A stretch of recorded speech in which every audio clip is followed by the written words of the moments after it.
بیبو ماما چاہتی ہے تمہاری شادی کر لیجیے۔ اس کے آفس کیبن میں بالکل اس کے سامنے بیٹھا تھا۔ اچھا تو یہ نہیں بتایا کس سے کرنا چاہتی ہیں؟ اس نے لیپ ٹاپ کی LED کو فولڈ کرتے ہوئے جوش میں پوچھا۔ ہاں بتایا تو ہے۔ اچھا کیا نام ہے اس کا؟ وہ سپر ایکسائٹیڈ ہوا تھا۔ کراچی والی ببلی آنٹی ہے نا، ان کی بیٹی شکیلہ۔ اس نے اپنی ہنسی روکتے ہوئے کہا واٹ؟ وہ تو اپنی جگہ سے ہی اچھل پڑا تھا۔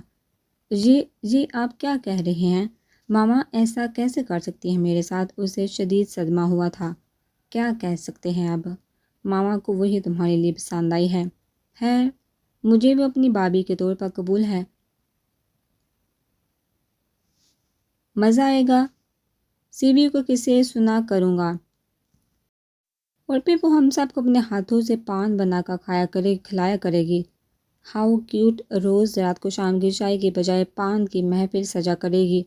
مزہ ہی آ جائے گا۔ حیدری نے خیالی دنیا میں اسے سیر کرواتے ہوئے کہا۔ بالکل نہیں، میں لاہور کا ہوں تو مجھے خاص لاہورن چاہیے۔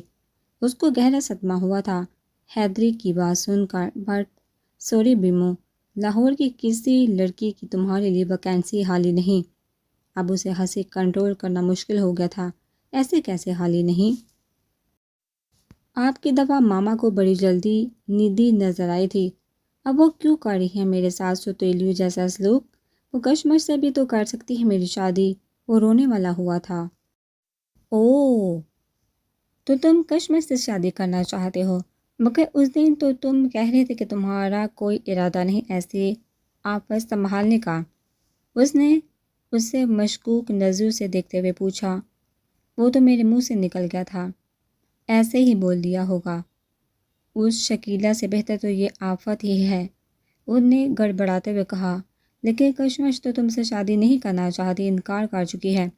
اس نے ایک اور صدمہ دیا تھا۔ کیا وہ تو مجھ سے؟ وہ بولتا بولتا رک گیا۔ کیا مجھ سے؟ اس نے مشکوک نظروں سے پوچھا۔ کچھ نہیں بھائی۔ آج تو اسے صدمے پر صدمہ مل رہا تھا۔ سوچنے سمجھنے کی صلاحیتیں ہی ختم ہو گئی تھی۔ تم کہو تو میں کشمش سے بات کروں، اگر وہ تمہیں اتنی ہی پسند ہے تو؟ انہیں دانتوں تلے لب دباتے ہوئے کہا۔ کوئی ضرورت نہیں، میں تیار ہوں شکیلہ سے شادی کرنے کے لیے۔ اسے پتہ ہے اس نے کیسے دکھ سے الفاظ ادا کیے تھے۔ ٹھیک، پر میں آج ہی ماما سے بات کرتا ہوں۔ ویسے ایڈوانس مبارکباد۔ وہ آنکھ ونک کرتا اپنی ہنسی کو کنٹرول کرتا باہر نکل گیا تھا، اور بیمو کو رج کے غصہ آیا تھا کشمش کے انکار پر۔ دل چاہ رہا تھا پوری دنیا تباہ کر دے، اور حیدری اپنے آفس کے کیبن میں آ کر ندی کو کال کر کے بتاتے ہنسی سے لوٹ پوٹ ہو رہا تھا۔ آئی ایم سوری مشی، میری وجہ سے تمہاری عزت پر بھی حرف آیا اور جان بھی مشکل میں پھنسی۔ وہ گھر آ تو گئی تھی، مشی اس کے گلے لگ کر رو رہی تھی۔ دعا نے اسے اس کے سوسائڈ کا بتا دیا تھا، اور وہ دعا کی بات سن کر بے یقینی سے اسے دیکھ گئی تھی۔ مجھے نہیں پتا تھا فجر تم اس حد تک بھی جا سکتی ہو۔ میں سن کر شاک ہوئی تھی۔ اپنوں کی بے روحی نہیں برداشت ہوتی مشی، اور نہ ان کو دیے جانے والے دکھ میں ساری زندگی جیا جا سکتا ہے۔ وہ بھی آنسو بہا رہی تھی۔ تو اس کا مطلب سوسائڈ کر لو، کس بک میں لکھا ہے یہ؟ میں بھی سیم ایسی ہی سچویشن میں تھی، پھر تو مجھے بھی مرنا چاہیے تھا۔ اس نے آنکھیں رگڑتے ہوئے کہا۔ میری اور تمہاری سچویشن میں فرق ہے، تم انجانے میں اس سب کا شکار ہوئی، میں جان بوجھ کر اپنا آپ تباہ کرنے چلی تھی۔ میرا حال تو بدتر ہونا چاہیے تھا۔ میں نے اپنے جائز رشتے کو روند اپنے شوہر کو دھتکارا، اس شوہر کا جو میرا مضبوط صاحبان تھا، اور کمزور چھاؤں تلاش کی بدلے کی طاق میں۔ وہ رو رہی تھی، ہچکیوں سے بڑھ کر اذلان نے اس کا ایک ایک لفظ سنا تھا۔ وہ جانتا تھا کہ وہ پچھتاووں کی بٹی میں جل رہی ہوگی، مگر اتنی جلدی وہ اسے بخشنے کے موڈ میں نہیں تھا، اور وہاں سے چل دیا۔ بس فجر، بس کرو، جتنا رونا تھا رو لیا، اب بس خود کو اذیت مت دو۔ میشی نے اس کے آنسو صاف کرتے ہوئے کہا تھا۔ وہ بھی رو رہی تھی، دونوں کی تکلیف ایک جیسی ہی تھی۔ چلو پرانی باتیں چھوڑو اب، دعا نے روم میں داخل ہوتے ہوئے کہا تھا۔ یہ جوس بھجوایا ہے ماما نے دونوں کے لیے، پیو اسے جلدی سے۔ دعا نے ٹرے ان دونوں کے سامنے رکھتے ہوئے کہا۔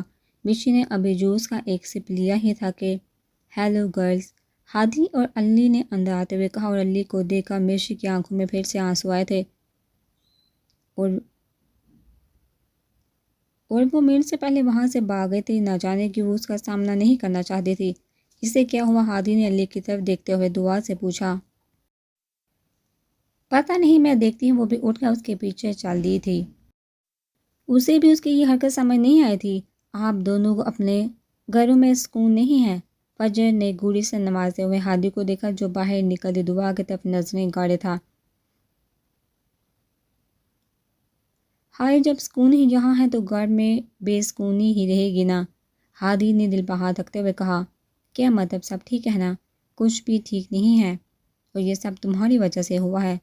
اس بار علی بولا تھا میری وجہ سے۔ وہ نہ سمجھی سے بولی، کیسی بہن ہے، کچھ تو سمجھو، جہاں دنیا الٹ پڑی ہے اور تم انجان بیٹھی ہو۔ ہادی نے معصوم شکل بنا کر کہا، اب اگر آسان لفظوں میں نہ بتایا نا کہ آپ دونوں کو کیا تکلیف ہے تو یہ جو میرے ہاتھ میں گلاس ہے نا، اسے سر پھاڑ دوں گی۔ اس سے ان کی بےتکی باتوں پر غصہ آیا تھا۔ یار فجر علی کو پچھلے کچھ دنوں سے دورے پڑ رہے ہیں۔ اس نے علی کی طرف آنکھ ونک کرتے ہوئے کہا، اور تمہیں پتہ ہے سیم ایسے ہی دورے کچھ دنوں سے ہادی کو بھی پڑ رہے ہیں۔ علی کہاں پیچھے رہنے والوں میں سے تھا؟ کیسے دورے اس کے ساتھ تو سر سے گزر رہی تھی ان کی باتیں، دل کے دورے۔ ہادی نے ٹرانس کی کیفن میں کہا، واٹ؟ ڈاکٹر کو چیک کروایا؟ آپ دونوں ٹھیک تو ہیں؟ عزی کو بتایا، اسے فکر ہوئی تھی دونوں کی۔ ڈاکٹر کے پاس اس مرض کا علاج نہیں، علی بولا تھا، اور خبردار جو عزی کا نام لیا، دل کی دنیا آباد ہونے سے پہلے ہاسپٹل بھرتی ہونے کا شوق نہیں ہمیں۔ ہادی نے خیالوں میں ہی اپنی کٹ دیکھ لی تھی۔ اذلان کے ہاتھوں اس لیے ڈر کر بولا تھا، ہاں تو جب ہارٹ اٹیک ہوا ہے تو ہاسپٹل ہی جانا پڑے گا چیک اپ کے لیے، وہاں سے علاج تو ہوگا نا۔ وہ تو پھٹ پڑی تھی، غصے میں حد ہوتی ہے بےتکی باتوں کی، اور اگر میں کہوں ہمارا علاج کسی ہاسپٹل میں نہیں شاہ ہاؤس میں ہے تو سیدھی طرح بولیے، یا میں زی کو بلواؤں، بھجواؤ کہ آپ پریشان کر رہے ہیں مجھے۔ ہارٹ اٹیک تو بعد کی بات ہے، اس نے سیدھی دھمکی دی تھی۔ جائے محبت ہو گئی سے مشی سے اور مجھے دعا سے۔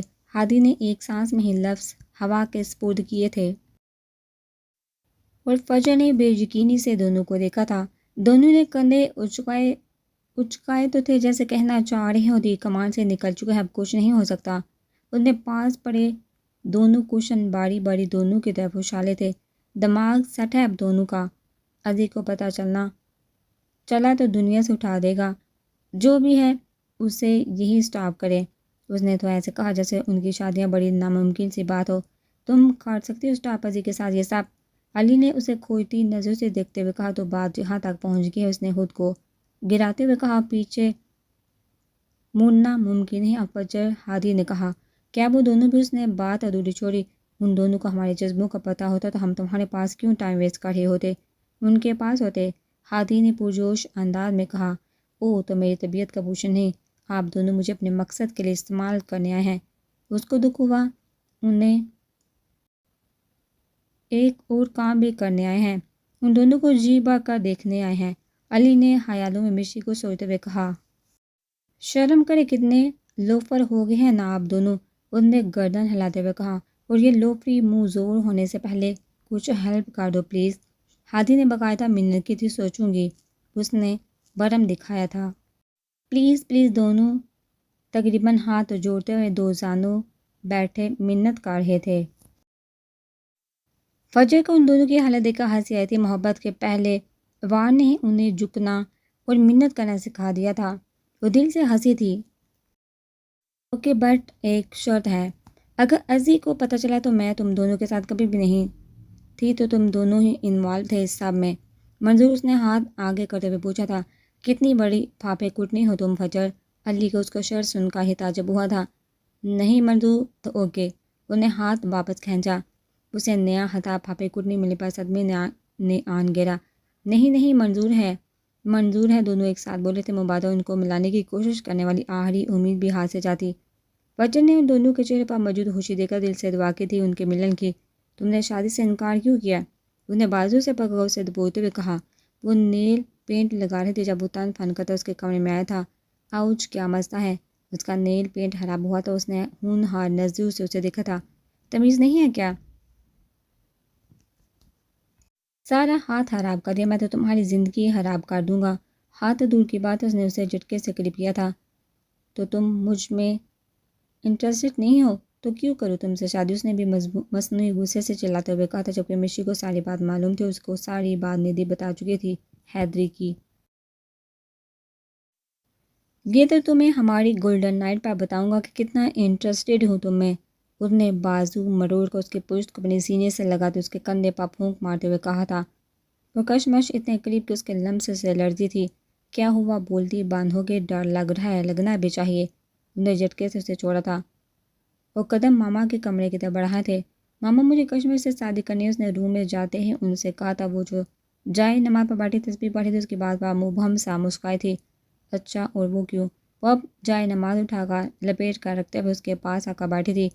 کیونکہ اچھی لگتی ہے وہ مجھے، اینڈ آئی نیڈ ہر۔ آپ بس اس سنڈے میرا نکاح کروا دیں، اور رخصی بھی۔ انہیں بغیر لگی لپٹے رکھے جو منہ میں آیا ہوا بول دیا۔ لیکن ہم نے تو تمہارا رشتہ شکیلا سے۔ حیدری جو ماما کے کمرے کے سامنے سے گزر رہا تھا، اس کی بات سن کر ادھر ہی آ گیا تھا۔ Why not again? شکیلا، پتیلا، whatever. I want kishmish and that's final. وہ ضدی بچوں کی طرح ضد کر رہا تھا۔ بڑی ماما کو ٹوٹ کر پیار آیا تھا۔ کیوں تانگ کر رہے ہو اسے؟ میری جان، جیسا تم کہوگے ویسا ہی ہوگا۔ انہوں نے اسے حق میں لیتے ہوئے کہا تھا۔ ان کو خوشی کی خبر ندی و حیدری شام میں ہی سنا چکے تھے کہ جو ان کی خواہش ہے وہ دونوں بھی یہی چاہتے ہیں۔ سچی ماما، لو یو سو مچ، اس نے حیدری کو زبان چڑھاتے ہوئے کہا تھا، اور ایسا کرتے ہوئے حیدری کو وہ بالکل بچہ لگا تھا۔ مگر ماما کشمش، کوئی ضرورت نہیں ہے اس سے پوچھنے کی۔ اس کی کس پل میں نکاح کے بعد نکال لوں گا۔ انہوں نے حیدری کی بات کاٹی۔ وہ جو کچھ اور یہ کہنے والا تھا، وہ سمجھا کہ شاید حیدری یہ کہے گا کہ کشمش نے انکار کر دیا ہے تو اس نے پھر پوچھ لیں۔ بری بات، اس کو ٹارچر کیا نا تو بہت برا پیش آؤں گی میرے لیے۔ وہ پہلے ہے اور تم بعد میں۔ بڑی ماما نے جھٹکا تھا۔ جی جی، ہم تو ستیلی اولادیں ہیں، وہ ایک ساتھ بولے تھے۔ ماما، اس سے سنڈے کنفرم ہے نا؟ پھر اس نے تائید چاہی تھی۔ وہ حوصلہ کون سا تو برا ہو رہا ہے؟ تیاری کا ٹائم چاہیے ہوتا ہے۔ ہو جائے گی تیاری بھی ابھی 2 دن میں۔ ماما پلیز نا، مجھے نکاح کے ساتھ رخصتی چاہیے، اس نے ریکویسٹ کی تھی۔ اوکے حیدری، تیاریاں کرو، انہوں نے بیمو کی پیشانی چومتے ہوئے کہا تھا۔ آج وہ بغیر وجہ کے اسے مار رہے تھے۔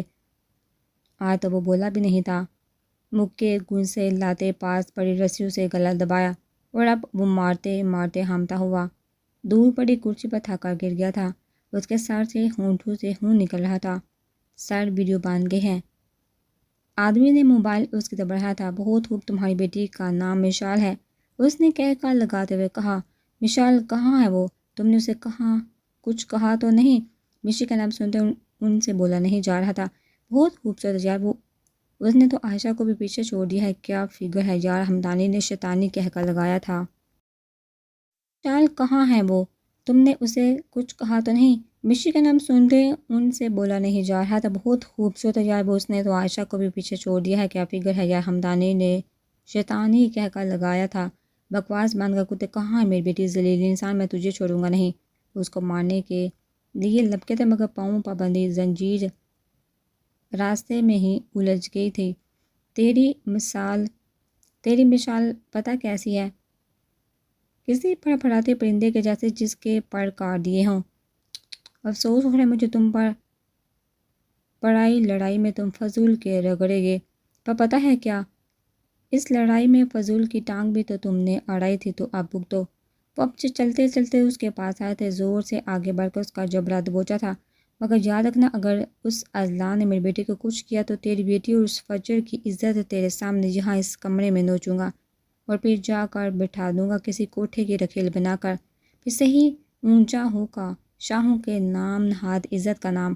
انہیں جبڑے پر دباؤ بڑھاتے ایک ایک نام لفظ چبا کر ادا کیا تھا۔ اب ہوگا سرعام اعلان جنگ، وہ اس کا جبڑا چھوڑتے ہوئے کہہ کر لگاتے موڑے تھے۔ یہ ویڈیو اس کی بیٹی کے نمبر پر سینڈ کر دینا۔ وہ راستے میں کھڑے آدمی سے کہتے چلے گئے تھے۔ ہاں، کچھ پراگرس ہوئی؟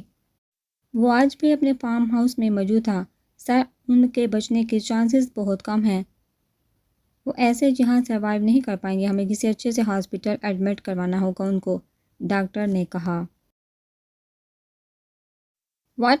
تو تم لوگوں کو جب کہہ چکا ہوں کہ جس چیز کی ضرورت ہو ہم منگوا لینا، تو یہاں کیا مسئلہ ہے؟ وہ غصے سے دوڑا تھا۔ سر ہاسپٹل والی نگہداشت یہاں نہیں ہو سکتی، ٹرائی ٹو انڈرسٹینڈ۔ اس کا بچنا میرے لیے بہت ضروری ہے، میں کرتا ہوں ہاسپٹل کا ارینج۔ اذلان نے کچھ سوچتے ہوئے کہا۔ وہ فون پر کال ملائی۔ ہاں سنو، ایک پرائیویٹ روم چاہیے۔ ہاں بالکل، اور 4 لوگ سیکیورٹی کے لیے، 2 ہاسپٹل کے پرائیویٹ روم میں اور 2 باہر، سو کسی قسم کی گڑبڑ نہیں ہونی چاہیے۔ میں کوئی رسک افورڈ نہیں کر سکتا، کہتے اس نے کال کاٹ دی تھی۔ ٹھیک 4 بجے سے ہاسپٹل شفٹ کر دیا گیا تھا اور یہ بچنا چاہیے، اس نے ڈاکٹر کی آنکھوں میں آنکھیں ڈالتے ہوئے کہا۔ ارحم کو دیکھا، ہمیشہ اس کا خون کھولتا تھا اور سہم تازہ ہوتے تھے۔ کیا تماشا لگا رکھا ہے، کھانا کیوں نہیں کھا رہی؟ اذلان نے اس کے سامنے کھڑے ہوتے ہوئے کہا تھا۔ آج وہ صبح سے کوئی دوائی نہیں لے رہی تھی، نہ ہی کچھ کھا رہی تھی۔ نانا بھی اور باقی سب کہہ کر تھک گئے تھے۔ اس کا ایک ہی جواب تھا، دل نہیں کر رہا، بھوک نہیں، اور خالی پیٹ اسے دوائی کوئی کھلا نہیں رہا تھا۔ اب بھی اس وہاں اس کے کمرے میں کھانے کے ٹرے لے کر آئی تھی، جنہیں اس نے یہ کہہ کر بھجوا دیا تھا کہ جب بھوک ہوگی تو وہ کھا لے گی۔ بھوک نہیں، وہی جواب۔ کیا چاہتی ہو اب تم؟ کوئی نیا ڈرامہ، کوئی نئی جان ہلکان کرنے والی حرکت؟ تو یاد رکھو فجر میں پچھلے ابھی پوری طرح باہر نہیں نکلا۔ خدا کا واسطہ ہے، یا تو جان لے لو میری یا بخش دو۔ اس کا بازو تو بولتے ایک ایک لفظ اس کی آنکھوں میں آنکھیں ڈالے کہتا وہ پیچھے ہٹا تھا۔ اسما حالا کھانا لائیے، شرافت سے کھا لینا، اور دوائی بھی، اور اگر نہ کھائے تو یاد رکھنا اذلان حیدر شاہ نام ہے میرا، وہ کہتا کمرے سے غائب ہوا تھا، اور وہ آنکھوں میں آنسو بھرے اسے دیکھے تھے، جس نے آج اتنے دنوں بعد بھی کوئی بات کی تھی تو اتنی بے رحمی سے۔ نہ کھاتی تو مرتی، کیونکہ کوئی جانے یا نہ جانے فجر اذلان حیدر شاہ اچھے سے جانتی تھی اسے، جو جان مٹھیوں میں۔ جگر نے فن جانتا تھا۔ مونسٹر فرسٹ بائٹ لیتے نم آنکھوں سے اس نے کہا تھا، اور وہ جو کھلے دروازے سے باہر کھڑے غصے سے روتے ہوئے مونسٹر کہتے دیکھ رہا تھا۔ اس کے لبوں کو خود ساہتا مسکان نے چھوا تھا۔ کہاں ہو تم؟ اذلان نے علی کو کال کر کے پوچھا تھا۔ راستے میں ہوں، گھر جا رہا ہوں، علی نے بتایا۔ شاہ ہاؤس پہنچو، مشی کو پک دکھا کر کنفرم کرو کیا وہ ہمدانی ہی تھا۔ اذلان میں کیسے؟ علی کو پتا تھا کہ وہ کس کرب سے گزرے گا، خود بھی اس سے بھی گزرے گا، جس کے ذہن پہ یہ واقعہ نقش ہو گیا تھا۔ علی میری ہمت نہیں ہے پوچھنے کی، میں کیسے اپنی بہن سے پوچھ سکتا ہوں کہ اس کی عزت داغدار کرنے والا کون ہے؟ اذلان نے بے بسی سے کہا۔ اوکے میں پوچھتا ہوں، تم پریشان نہ ہو۔ انہوں نے کہہ کر فون بند کیا تھا۔ اذلان کو ہاں تو کہہ دیا تھا، مگر یہ صرف وہی جانتا تھا کہ وہ اب کیسے یہ سب کرے گا۔ آنکھوں کے سامنے مشی کی اس دن والی حالت آئی تو رگے تان کی گاڑی شاہ ہاؤس کی طرف موڑ لی۔ اندر داخل ہوا تو سامنے دشمن جان صوفے پر گود میں لیپ ٹاپ رکھے بیٹھی تھی، red T shirt, black trouser اور بالوں کا بن بنائے اسے رب سے کھلی میں بھی قیامت لگتی تھی۔ مشی مجھے تم سے، اس سے پہلے کے الفاظ پورے ادا ہوتے اور وہ اس تک پہنچتا، وہ لیپ ٹاپ اٹھائے وہاں سے 9:11 ہوئی تھی، اور وہ تو اس کی سپیڈ دیکھ اچ کر اٹھا تھا۔ تیز گام ایکسپریس۔ وہ زیر لب بڑبڑایا تھا۔ کیا ہوا علی، مشی سے مل لیے؟ نیتا بیگم نے اس تک آتے ہوئے پوچھا۔ نہیں آنٹی، ہاں وہ مجھے عزی کی کال آئی تھی، بتا رہا تھا کہ جب تک علی مشی سے کچھ سوالات وغیرہ کرے تو ان دونوں کو کوئی ڈسٹرب نہ کرے۔ تو بیٹا آپ بے فکر ہو کر پوچھا، بس ذرا دھیان سے، وہ بہت چھوٹے دل کی ہے، سوال اس طرح کرنا کہ اسے تکلیف نہ ہو، میں جانتی ہوں کہ اس دن کے سارے زخم تازہ ہو جائیں گے، مگر مجبوری ہے۔ انہوں نے اپنی آنکھوں کی نمی کو پیچھے دھکیلتے ہوئے کہا۔ آپ بے فکر ہی آنٹی، آپ پریشان نہ ہو۔ انہوں نے عقیدت سے ان کا ہاتھ پکڑتے ہوئے تسلی دی تھی اور مشی کے روم کی طرف قدم بڑھائے تھے۔ وہ جو علی کے آتے ہی پھر سے رونے میں مشغول ہو گئی تھی۔ علی کو دیکھا ہر بار اسے لگتا تھا کہ وہ خود سے بھی نظریں نہیں ملا پاتی۔ کمرے میں آتے ہی اس نے الماری میں سے بڑا سا دوپٹہ نکال کر اپنے اوپر اوڑھا تھا۔ گردن کے نشان چھپانے کے لیے اب اس کا جسم ہولے ہولے لرز رہا تھا۔ کمرے میں رکھے صوفے پر دونوں پاؤں اوپر کر کے وہ دبک کر بیٹھ گئی تھی۔ دروازہ ہلکا سا نہ کر کے وہ آگے بڑھا تھا۔ مشی مجھے تم سے کچھ بات کرنی ہے، اس نے صوفے پر دبکے وجود کو دیکھ کر کہا۔ مجھے نہیں کرنی، آپ جاؤ یہاں سے، اس نے اپنا سر گھٹنوں میں گراتے ہوئے کہا۔ اس سے چھپنے کی ناکام کوشش اس کا بس نہیں چل رہا تھا۔ روم سے ہی غائب ہو جائے، مجھے کرنی ہے، کیوں چپتی پھرتی ہو مجھ سے؟ اس نے اسے بازو سے پکڑ کر کھڑا کیا تھا، اپنے سامنے دوپٹہ لڑ کر زمین پر گرا تھا۔ مجھے نہیں، آپ شٹ اپ، علی نے اس کی بات کاٹی۔ انہیں اپنی گردن پر موجود سگریٹ کے نشانوں پر ہاتھ رکھ کر چھپانا چاہا تھا۔